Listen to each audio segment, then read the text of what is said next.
गुरु मेहरबान तो चेला पहलवान।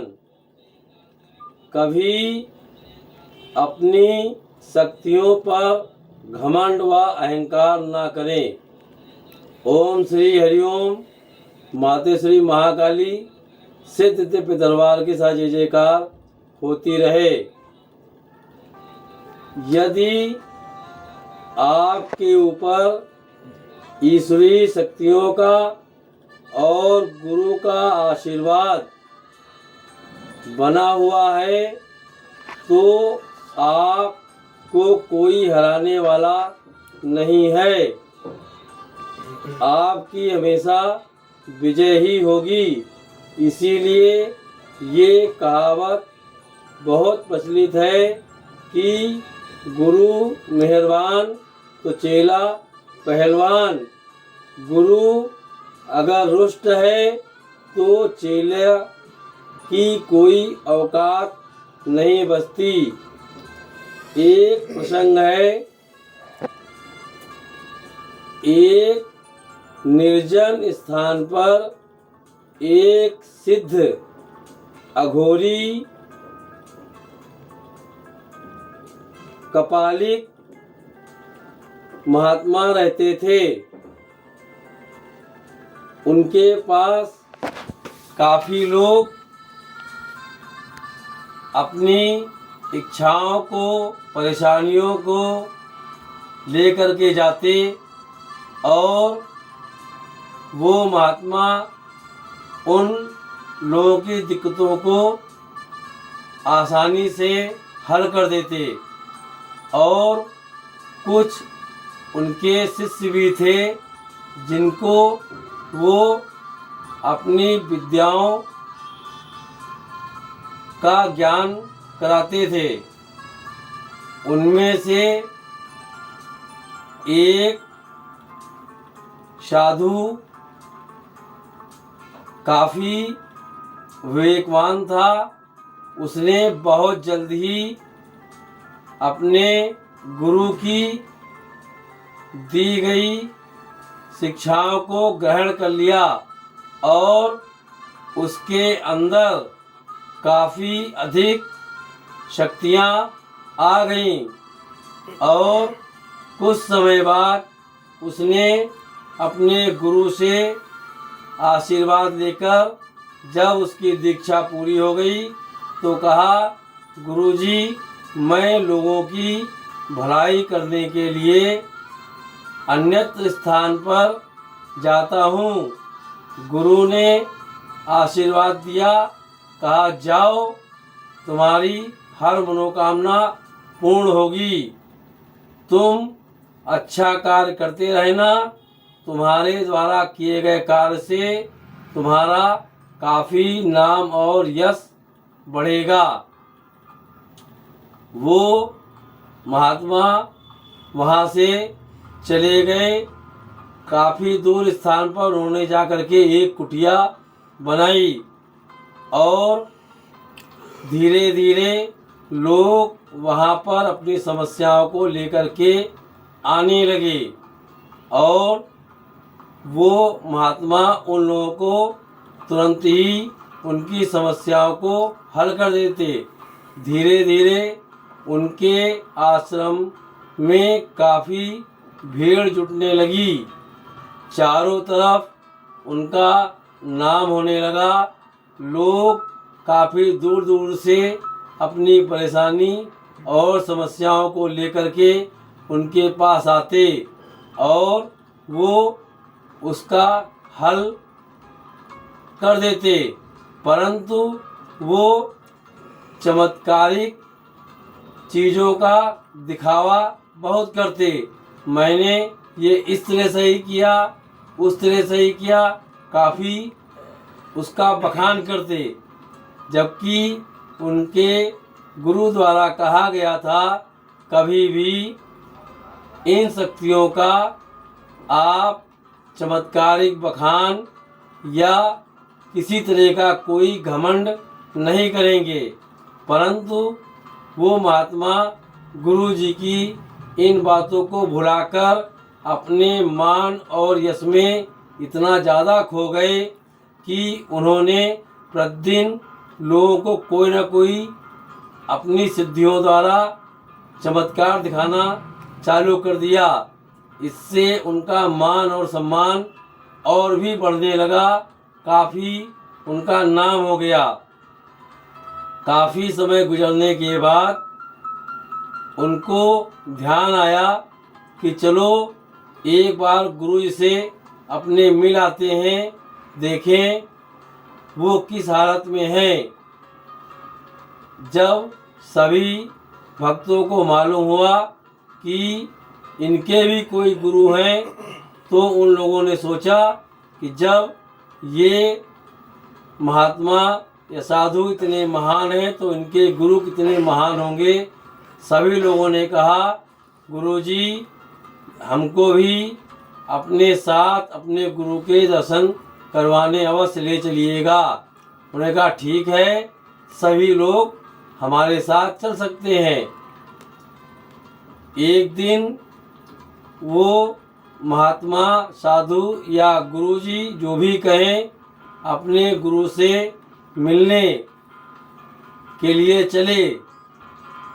रास्ते में जंगल आदि होते हुए एक नदी के पार उन गुरु का आश्रम था।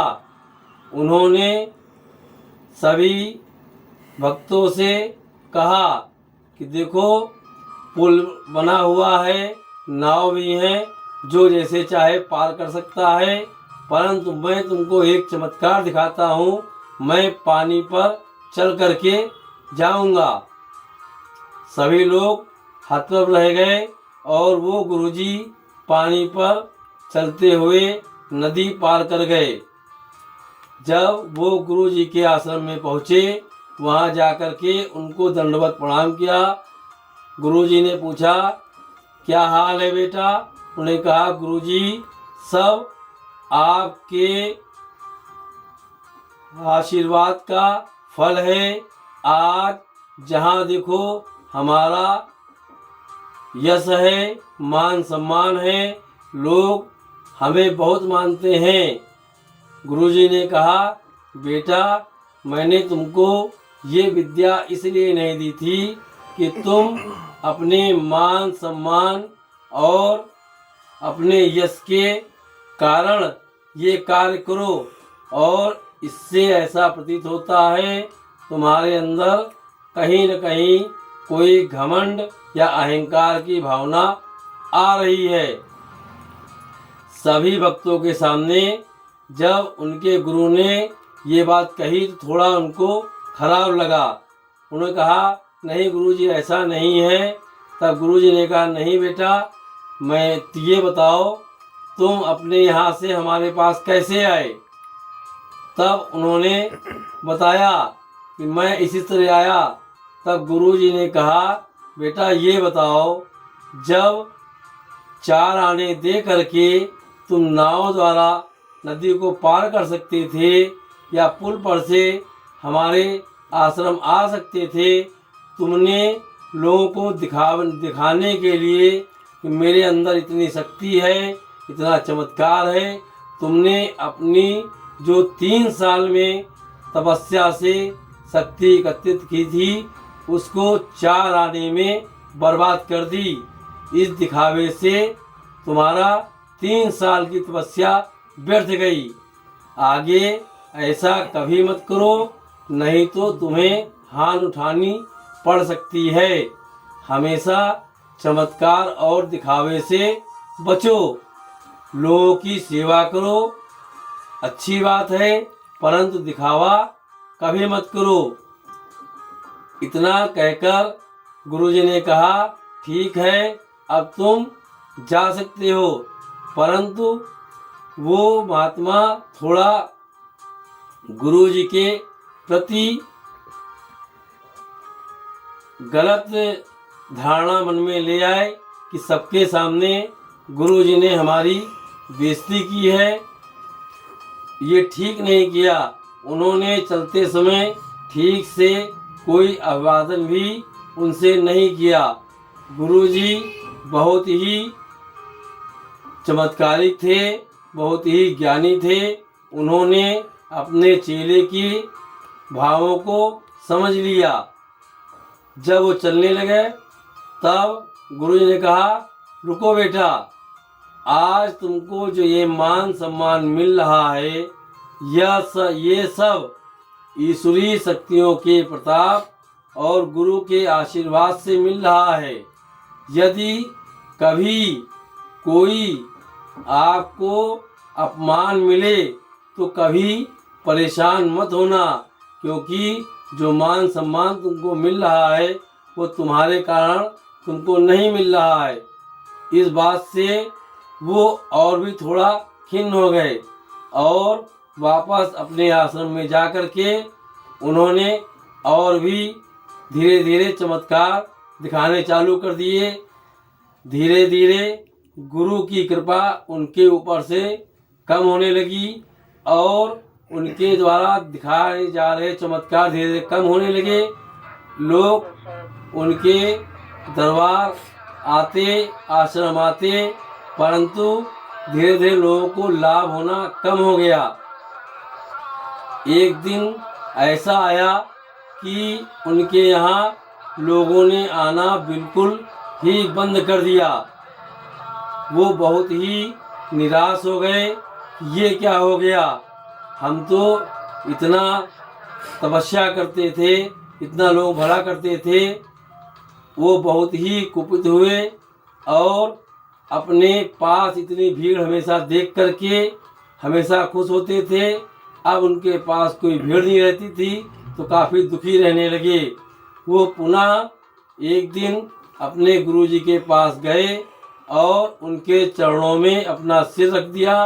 कहा, गुरुजी हमें माफ़ कर दें, हमसे बहुत बड़ी गलती हुई।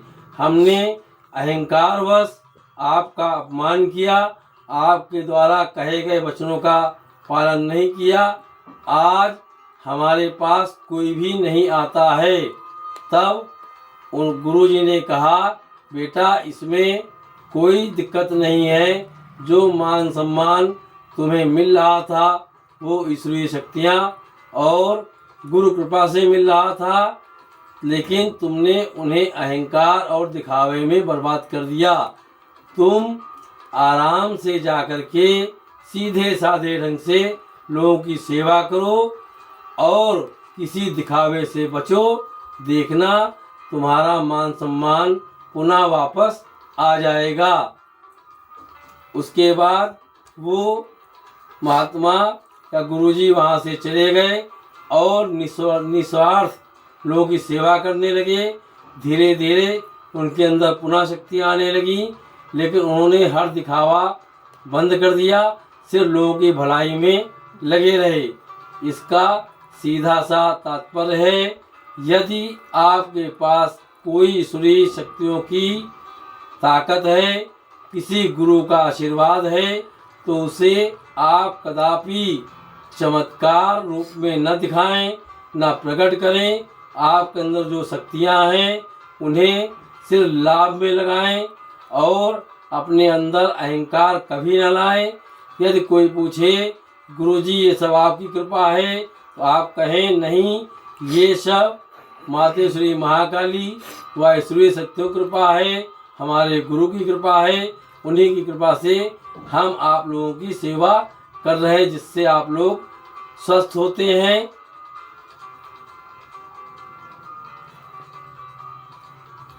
ओम श्री हरिओम।